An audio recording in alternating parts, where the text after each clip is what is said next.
What's up, guys? It's RGT85. You saw the stupid face on the thumbnail. It is time to check out the newly added Nintendo Entertainment System and Super Nintendo Entertainment System games added to the Nintendo Switch Online service. And I know you guys enjoy this series because I just kind of trash talk some of these games and have a bit of fun, but it's been a while since we've done one of these. Obviously, we haven't had one of these since December. Nintendo has, of course, changed up how they're doing their Nintendo Switch Online stuff. It used to be every month you would get new games added to the service, and now it's just kind of whenever the hell they feel like it. But up until this point, it's actually been pretty decent, I thought. You know, the December update of games was actually really good. They included a lot of great games for both the NES and the Super Nintendo, but I was worried. One thing I kept saying was I was worried that the next update was going to be sort of lackadaisical now that Nintendo is just doing this whenever. And looking at this lineup of games, it's definitely confirming my biggest fear. So kicking things off, we're going to start out with the NES games that are available. We got two new NES games, two games, you know, it's not too bad. And we have Eliminator Boat Duel, which I actually have a very personal connection with we'll talk about,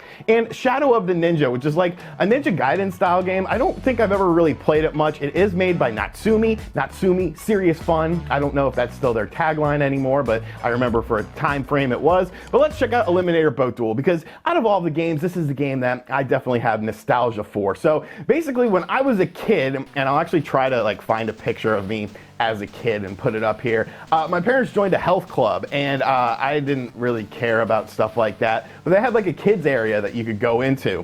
And in the kids area, false start. In the kids area, they had an NES in there. And one of the games that they had for the NES was Eliminator Boat Duel. Now, I had never played this game before, and it was just a really cool game that I actually really enjoyed. So you can see that it's basically a racing game where you are racing against another person and you're going through different areas in a boat. But one of the cool things about the game is the fact that you basically are upgrading your boat as you beat races and stuff like that. So you're getting, you know, like I just picked up some cash right there. That cash will be used after this race in order to upgrade my boat and make it better. You have these cool little things where it like changes the perspective of the game and it goes into like a little one-on-one thing. You can see that we've passed them here. We'll hit the nitrous. I missed that nitrous upgrade. But it's a fun game. Like, I really enjoyed this game as a kid. I still enjoy this game today. It's definitely sort of a game that nobody ever really talks about for the NES, and they probably should, because, you know, it's a fun game. Look at how mad the hippie guy is. He wants to go, like, listen to the Grateful Dead after this. He's so upset that I got 50 grand. Imagine getting 50 grand for winning a boat race. Look how happy I am. I got my trophy. I got 50 grand. I've got a hot chick. Like, life is good, man. Life is good. But you can see here, this is where you basically upgrade your equipment and you upgrade your boat itself, so you can do repairs for it, because obviously we were running into crap. You can upgrade the engine. You can upgrade your turbo. So, you know, it's kind of cool. Like, it's cool how it works. You know, stuff like this wasn't really commonplace during the NES time frame when it comes to how you were able to customize your game or whatever. So I believe we'll have enough for that. My steering is fine. You have to pay money to get into the races. Oh, look at this Jerry Garcia ass looking dude. Like, geez Louise. I'm surprised the Grateful Dead like didn't try to sue for this or anything like that. They seem kind of like a company that would do something like that. I don't know. They are kind of hippies though, and hippies are, you know, very go with the flow. But you can see it's a fun game. It is a cool game. It's definitely the game that I will be spending the most time with because I enjoyed this game as a kid. It's still a really fun game. But let's check out another game. Let's check out the other NES game that's been added. All right, so next up we're going to check out Shadow of the Ninja by Natsumi. Natsum? I don't know how you say it. I'm going to say Natsumi because that's how I've said it pretty much all throughout my life. Natsumi, serious fun. But yes, this is Shadow of the Ninja. It is a game that, like I said, I'm not super familiar with. We have New York City in 2029 AD, which is 9 years away. That's kind of crazy. And shit's hitting the fan here. Good Lord. If you are in New York City, if you're living in New York City and you're watching this, you need to be prepared for 9 years from now. Things are going to get very, very crazy. And a ninja is going to have to save New York City. So we have one of two different characters here, Hayate and Kayade. I will choose Hayate because I like to say that. Hayate. Okay, wait a minute. I actually have played this game before. Maybe I just forgot like the title of it. But yes, I have played this game before. It is basically a Ninja Gaiden style game, but it's actually a really good game. I want to say it is a very expensive NES game as well, but you can see you're basically, you know, doing Ninja Gaiden stuff. You're jumping around on platforms, you're trying to kill enemies, stuff like that. Standard 2D platformer, but I do like the graphics. Why was there a monkey? Why was that monkey attacking me? That's not very nice. What are they training these monkeys to do in New York City? That's crazy. Got some shrapnel up there. This is kind of cool though. I like this boat setting. Hudson River. Kind of reminds me of Metal Gear Solid 2. See Snake walk by smoking a cigarette on the Hudson River. Oh, we got a boss. We got probably a sub-boss. He's not very talented. We're going to destroy you, Mr. Sub-Boss. I don't know, where am I going here? Okay, there we go. Stage 1, 2. So yeah, this is a good game actually. You know, it's not a game that you should, you know, be afraid to play or whatever. What are these football players? Good Lord. My God, what is wrong with these football players? Why are you on this boat? Like, go play in the XFL. XFL is awesome, by the way. I love watching it. But yeah, so this is Shadow of the Ninja. It is a cool Ninja Gaiden style game with crazy football players and monkeys and women trying to whip you. So if you're into stuff like that, like this is a game that should be right up your alley. But now let's go ahead and check out the Super Nintendo games because it's Super Nintendo. All right, so on the Super Nintendo side of things, we have 2 games to check out as well. Yes, only 2, because I guess that's the magical number. Like, look at last month. You had Breath of Fire 2, Kirby Superstar, Star Fox 2, Super Punch-Out, and then this month they're like, here's Poppin Twin Bee, which isn't a bad game, but, you know, it's Poppin Twin Bee, and Smash Tennis. Smash Tennis. First off, that's a terrible name for a tennis game. Second off, there's already a tennis game on here that I played last time, or a couple months ago, actually, Super Tennis. So I have Super Tennis and Smash Tennis. Do I really need 2 tennis games on the Super Nintendo and you know, stuff for the Nintendo Switch Online service? Like, you're oversaturating it with tennis games. Give me Ken Griffey Jr. Baseball. But yes, let's check out Poppin Twin Bee, which is the PAL version of the game. I don't think this ever came out in North America. I could be wrong on that. I don't know. The Super Nintendo is, you know, I was a Sega Genesis kid, so a lot of these games are kind of cool to revisit them because I didn't really play them as a kid or anything like that. Oh, I guess that was my super attack. What's my standard attack? I'm just wasting super attacks right now. What am I doing? What am I shooting here? All right, there. What is going on here? Am I supposed to collect these bells? All right, there's my little pea shooter. Why can't I shoot anything? So he's like shooting. Okay, there we go. Jesus Lord. We got the Pineapple Man down there.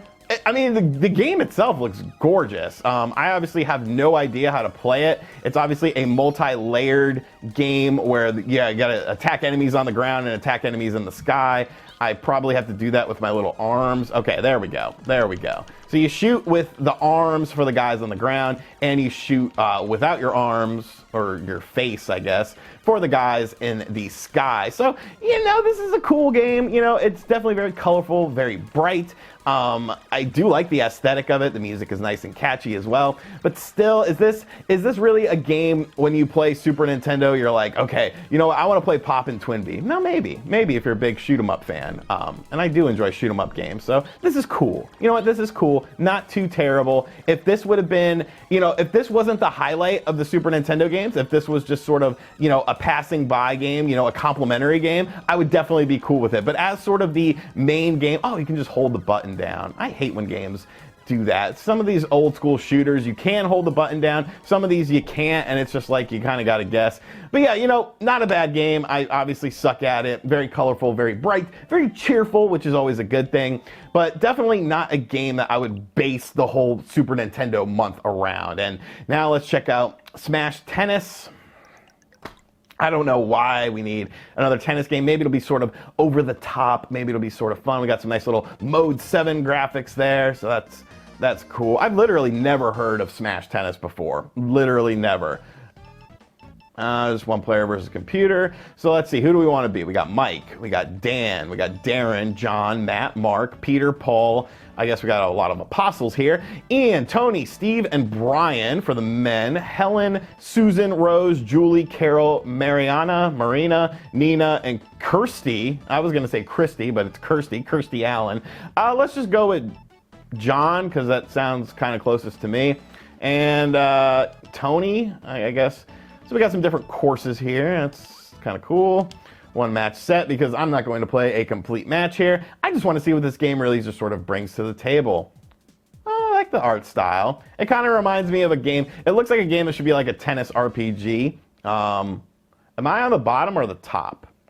So I'm on the bottom, and I have to question my fashion sense here. So I'm wearing a blue shirt with a yellow marking on it, with purple shorts and purple shoes. Now, I do love purple. Obviously, purple and black are the channel colors on this channel, but I don't know that I would like wear something quite like that. I mean, I'm not a snazzy dresser or anything like that. I kind of dress like a homeless bum. Oh, what a shot! What a shot! But yeah, you know, the fashion sense is a little bit weird there, John. It's a little bit weird, but you know, who am I to judge? Who am I to judge? The tennis action is definitely heating up here. I'm just using one button because this is the button that I know will hit the ball, and I don't want to make an ass out of myself.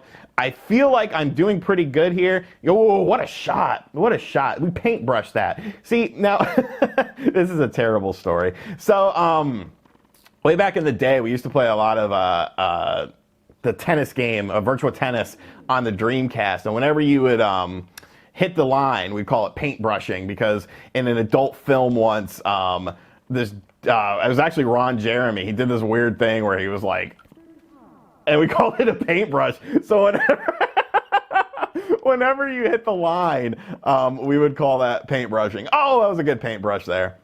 I'm dominating. I am dominating in Smash Tennis. You know, once again, it's not a terrible game. It's kind of fun. I am somewhat enjoying myself, obviously, but it's like this. Ooh, good attempt at a dive there. This is not a game that you want.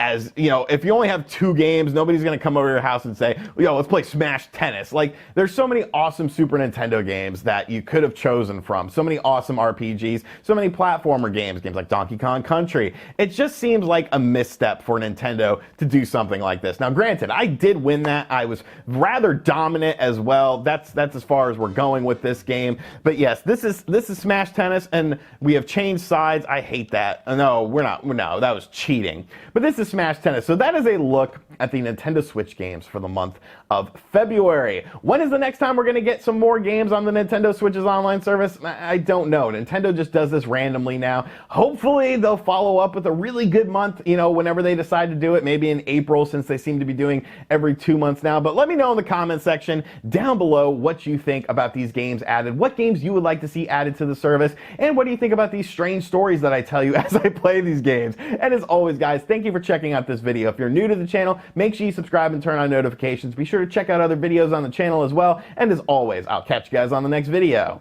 Later.